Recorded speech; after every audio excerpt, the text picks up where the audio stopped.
Erased Destiny 2, The Knower. Chapter 13, Under the Stars. Etienne was up to her knees in cold water. It was night, dark and impenetrable. The water, although shallow, seemed to go on forever. No matter which way she looked, she saw only water and a dark blue horizon. She looked up in search of stars, moons, anything that could show her the way. But storm clouds obscured the sky. She couldn't remember where she was going or why she had chosen to cross the water. She turned around. In the distance, a black shadow loomed, darker than the night surrounding Etienne. She thought it might be land, the place she had set out from. But if it were land, it would not be approaching the girl. Meanwhile, the shadow seemed to be growing, slowly, inexorably, expanding the area it occupied. Etienne started running. In the other direction, as far away from the chasing creature as possible. The water, although shallow, slowed her down, seeming to pull her in like a swamp. The shadow was getting closer and closer. Every time Etienne looked back, the shadow tried to catch her. It was behind her, on both sides. Only in front of her, there was a narrow, dark passage of pomegranate color, separating her from the dark entity. Etienne felt that she would not be able to escape. Shadow was faster, more powerful, controlling the space around her. In addition, the water slowed her movements. Suddenly, it became completely dark, cold, and empty. There was no longer a shadow, no water, or a dark blue sky. There was nothing around her. Etienne tried to touch something in front of her, but she couldn't feel her hands. She felt as if her whole body had been paralyzed, like when Gabriella had put her in the rock. She wanted to scream, but she couldn't. She didn't know where her mouth was. Then she was standing in the water again. The shadow was swirling behind her, but it kept the same distance as at the beginning. The stars appeared above her. Millions of stars lightened up the sky. It looked so beautiful and enchanting that Etienne forgot about the shadow. Let's play again. Do you think that this is funny? No one answered her. She felt as if she were dreaming, but this dream was strange, as if it had been crafted by someone talented enough to break through the barriers Etienne had put up around herself, to force her to participate in this senseless race. A race. In the desert, they did not run from the shadow. They chased peace between two quarreling worlds. When the shadow moved, Etienne rose on the water. She could become light, not affecting the space around her. Why had she forgotten about it? Why did she wade in the water instead of running on the surface? A scythe appeared in her hands. A scythe she intended to use to cut down whatever was chasing her. She woke up in some apartment. She didn't see anyone but jargon, but she could hear voices coming from the next room. Suddenly, they stopped. Sure that it was a continuation of a dream, Etienne called for her scythe and jumped out of bed. Whatever was about to attack her would fail miserably.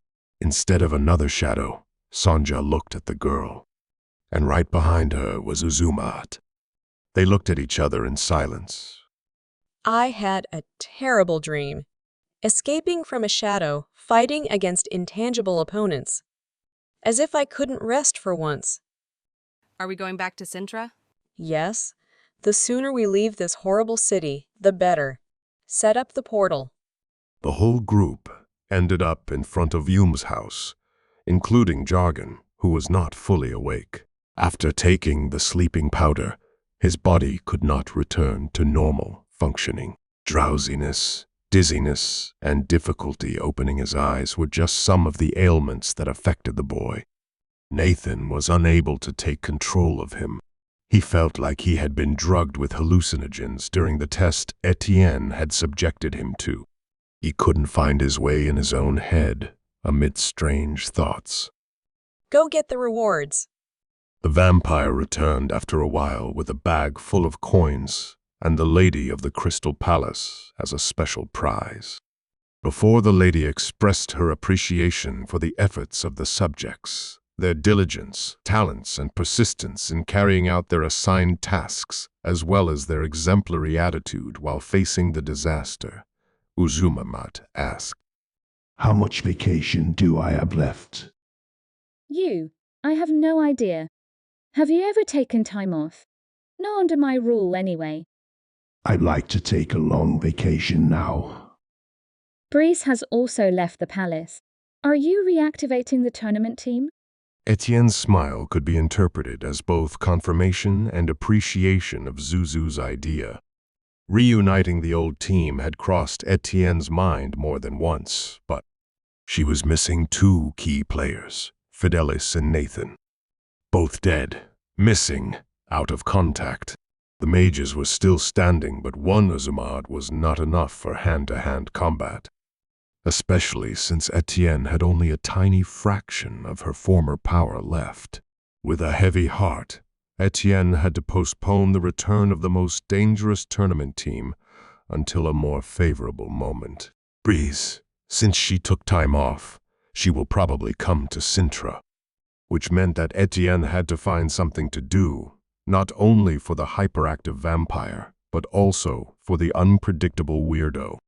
The only thing missing for complete happiness was the information that an emotionally unstable angel like Niala had been found nearby. How far can we go? Sonja and Uzumayat had already gone inside, while was anxiously shifting her feet, waiting to be alone with the lady of the Crystal Palace. However, she was not the only one who had business with the reigning woman. Whatever you do, Mom, I believe it will be beneficial for all of us. Let me know if you need anything or anyone. I can't promise that I'll be able to deal with Noemi quickly, but I'll get there in the end. She disappeared inside the house. Zuzu felt a twinge of remorse. She didn't want to involve her mother in the war between two uncommunicative angels, foster sisters.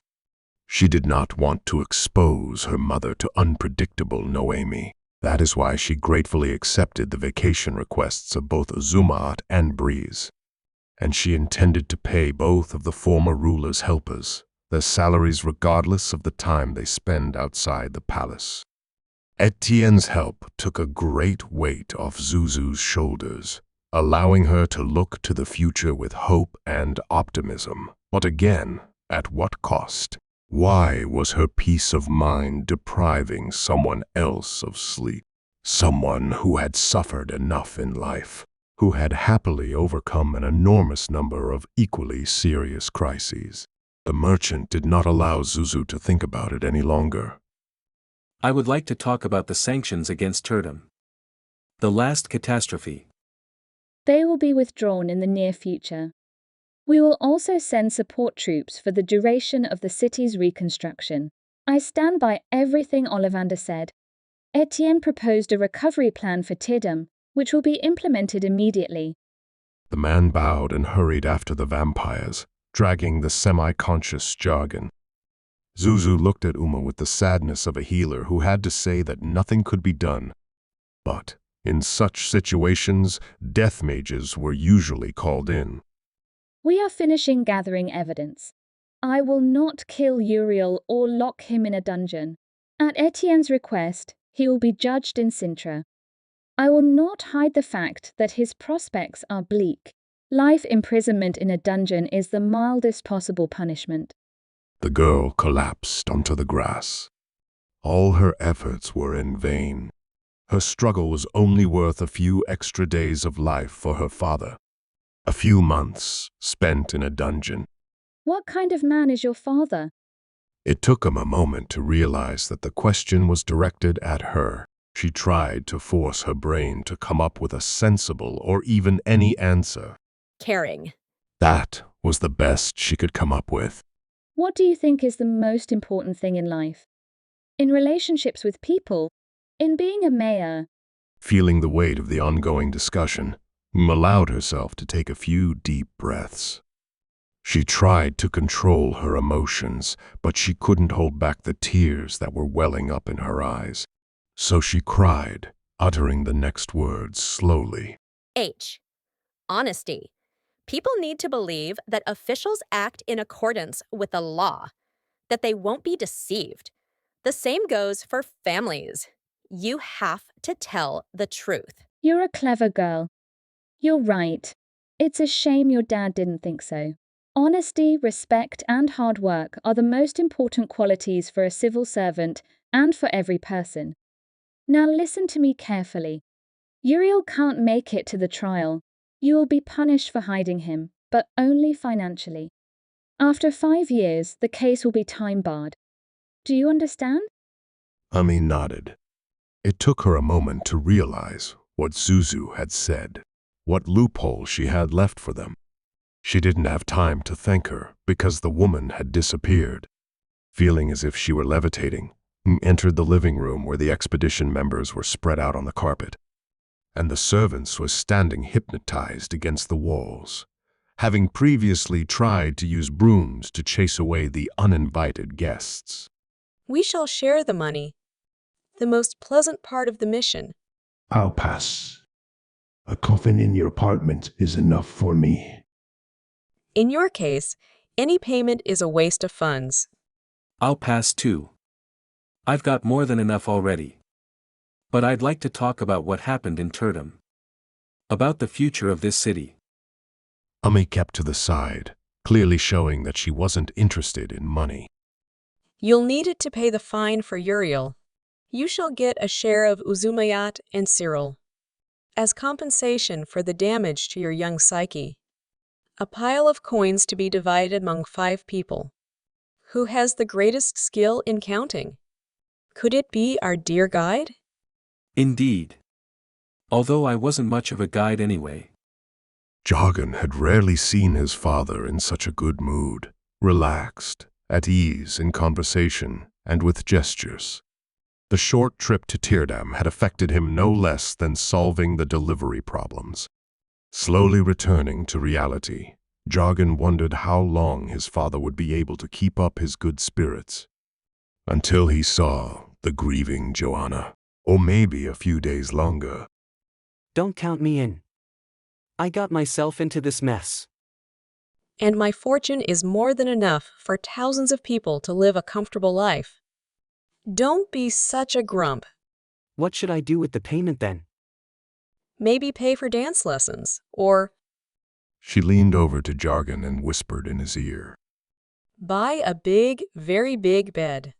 The red spots on the boy's cheeks made everyone but him laugh uncontrollably. Cyril was sorting the coins by the handful, as if he could determine their number by weight, which Etienne did not rule out. Zuzu paid them exceptionally generously for their commitment, more generously than anyone dared to imagine. I was already wondering about this in the Eternal City. From any group, even the most mismatched and conflicted, you can create a close-knit team that works together on the battlefield and, even stranger, spends their free time together. How do you do it? Trade secret. I've used the same method to resolve conflicts, including the ones you caused. I hope you'll behave like a gentleman in Sintra. Breakfast in bed, evening foot massages. Do you need anything else? He only mentioned the tasks that Nathan was performing, and Sonja stood between him and the retired sovereign, showing her disapproval of anything that went beyond the boundaries of professional dependency. Topes looked at his pile of coins with a look of utter astonishment on his face. He didn't even have the courage to reach for his salary. Not only did it exceed his wildest expectations, it was worth more than his house and all its contents. I would go to a tournament, although even that payment would allow us to relax in a pleasant, sunless place. What do you think? Uzuma shook his head. The only vacations he ever wanted were raids with Etienne, with conquests, demonstrations of his power, and spreading fear among the enemy.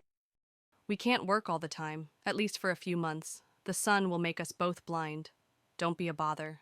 Sonja was talking and at the same time snuggling up to her partner. In the old desertion language, Etienne told Uzumayat that she wanted to talk to him alone. She made a few gestures with her fingers, gestures that no one but them understood. The vampire smiled and hugged Sonja, humming a song about a forest hunt. I won't win any duels in this body. If we had recruited someone like Nathan, who knows? Maybe I could organize something? I'll send more people on this search mission. I'll ask the death mages for support. Great. But before we quench the longing for public abuse of teams from other worlds, I suggest we pacify the rebellious strongholds for entertainment. Let's get going. Yumi should rest. She put her share of the payment in her bag and went outside. She hurried to the court, where she intended to have breakfast and find out about the work assignments for the next few days. And in her free time, look for a new apartment. Jargon and Cyril were the second to leave the building. Both were tired, but even more satisfied. They had succeeded, survived, and were unharmed. They had been useful. Cyril was dominated by calm reflection on his life, on what he had done with his existence after the death of Gabriel and Malika. Jargon, on the other hand, tried to fight Nathan and found it more difficult than before. Nathan's memories flooded his consciousness, making it difficult to discern his own feelings and obscuring reality. What did Jargon really want? Whenever he closed his eyes and looked deep inside himself, he saw one single figure, Marigold. Knowing that he would not get the girl without Nathan's help, he relaxed his hands. The only solution seemed to be to agree to submit to a foreign will. How was that different from his life so far? It crossed his mind that perhaps it would be better to run away from home, to move to a completely different place, to start all over again, to forget not only his parents, but also overbearing Etienne. But Jargon didn't have the courage to do that. He was afraid of loneliness, afraid of what awaited him in the big wide world. Finally, he was afraid that Nathan wouldn't approve of his decision, and without Nathan, Jargon wouldn't be able to put his plan into action. You're not ready yet. Loneliness is hard to get used to. But that's not why I'm following Ishan. It's a feeling that you can't understand if you haven't experienced it. I'll make you a fair deal. I'll take care of your body, your fitness, your skills. Marigold will take notice of you. I will leave the rest in your hands, and when the opportunity arises, I will leave your body. Agreed? Agreed. I am in your hands. What are you saying? Interpreting his son's distraction as the effect of the drug he had taken, Cyril offered his arm to the boy. Nathan did not take it. Remembering the loss he had suffered at the beginning of the expedition, he set off for the horse market. He stopped only near an ugly inn with a rooster sign on it.